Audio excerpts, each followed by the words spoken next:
লন্ডনের রমফোর্ডে আওয়ামী লীগের হামলার শিকার হয়েছেন সংসদ সদস্য হাসনাত আব্দুল্লাহ। 15 জুন সোমবার স্থানীয় সময় দুপুরে রমফোর্ড এলাকার এলম পার্কের একটি টার্কিশ রেস্টুরেন্টের সামনে এই ঘটনাটি ঘটে।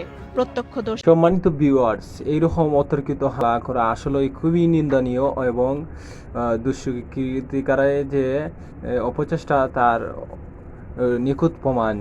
এখানে ভিডিও তার প্রমাণ। আপনারা দেখতে পাচ্ছেন ছাত্রলীগ এবং এনসিপি নেতাকে অতর্কিতভাবে হামলা করেছে, এটা মূল ফুটেজে দেখা যাচ্ছে।